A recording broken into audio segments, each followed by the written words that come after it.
Olá, sejam bem-vindos ao Tríplice Invicto. Meu nome é Davi Jorge, estou lendo Coração Corintiano, de Lourenço de Aféria. Capítulo 9. Esporte Clube Corinthians Paulista. Quem é a favor, levante o braço. A primeira proposta foi que o novo clube se denominasse Santos Dumont, numa patriótica homenagem ao brasileiro Alberto Santos Dumont, aeronauta e inventor, cognominado Pai da Aviação, nascido em Minas Gerais e cuja fama e prestígio na época estavam no auge. Em outubro de 1909, todos estavam lembrados, Santos Dumont bateram um recorde extraordinário, voando a distância de 8 quilômetros em 5 minutos, naquele que seria seu último voo como piloto. Pensando bem, Santos Dumont Futebol Clube era uma boa sugestão, até porque o Clube dos Rapazes do Bom Retiro pretendia também alçar voos altos e gloriosos. Mas Antônio Pereira tinha outra ideia, enaltecendo da mesma forma um brasileiro ilustre, o campineiro Carlos Gomes, imortal compositor, autor de O Guarani, de Lo Schiavo, da Fosca, soberbas óperas que enlevavam o coração e a alma, além de belas modinhas românticas que eram verdadeiras coqueluches e faziam parte do repertório obrigatório de saraus e tertúlias litero-musicais. Quantas vezes, nas sessões da Sociedade Dramática e Musical Luso-Brasileira, na Rua da Graça, não se tinham apresentado gentis senhorinhas cantando Foi meu amor um consolo, suspiros d'alma, e com mais frequência a conhecidíssima Quem Sabe, que emocionavam a plateia? Então, por que a agremiação do Bom Retiro não podia chamar-se Carlos Gomes Esporte Clube, ou coisa parecida? O nome de Carlos Gomes soava bem, era uma proposta sagazmente sacada pelo Pereira, que talvez pretendesse com ela fixar ainda mais o apoio da italianada do bairro ao clube que nascia.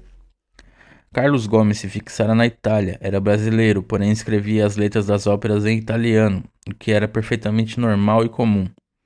Mas recebia críticas por isso. Muitos o acusavam de ser um autor italianizante. A italianada curtia Carlos Gomes.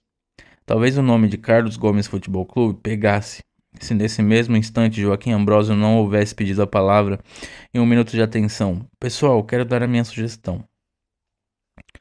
Joaquim Ambrosio foi direto. Relembrou com emoção as imagens deslumbrantes e ainda bem nítidas na lembrança de todos, do time inglês que acabara de passar por São Paulo, dando verdadeiras exibições de categoria futebolística. Relembrou as lições de cavalheirismo que haviam deixado indelevelmente no velódromo. Citou as goleadas. Que goleadas! 15 gols em 3 partidas. Isso em São Paulo, sem falar nas goleadas no Rio de Janeiro. Aquilo não era um time. Aquilo era um fenômeno atlético. Nosso clube, bradou Joaquim Ambrosio, suando por todos os poros do rosto afogueado, tem que ser igual aos Corinthians. Ou isso ou nada. Ambrosio fez uma pausa, sob o silêncio dos companheiros. Tirou do bolso um papelzinho onde havia feito algumas anotações e deu o checkmate. Pessoal, tem mais um fato que acho importante de dizer.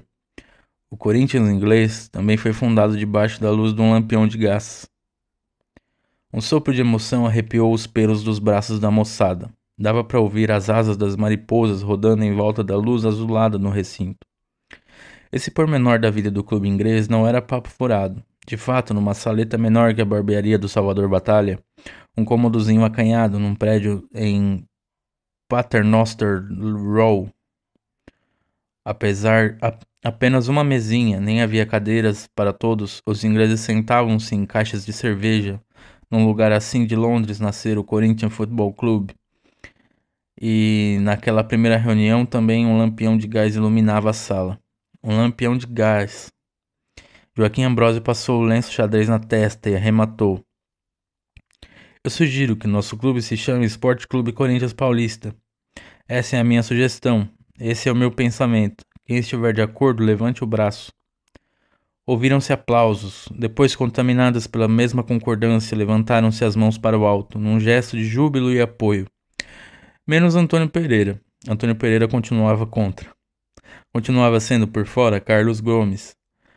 Permaneceu de mãos abaixadas, como se estivessem engessadas, mas por dentro dele também já batia um coração corintiano. Prevaleceu a vontade da maioria. Assim nasceu o Esporte Clube Corinthians Paulista, com um S a mais que ficaria para sempre.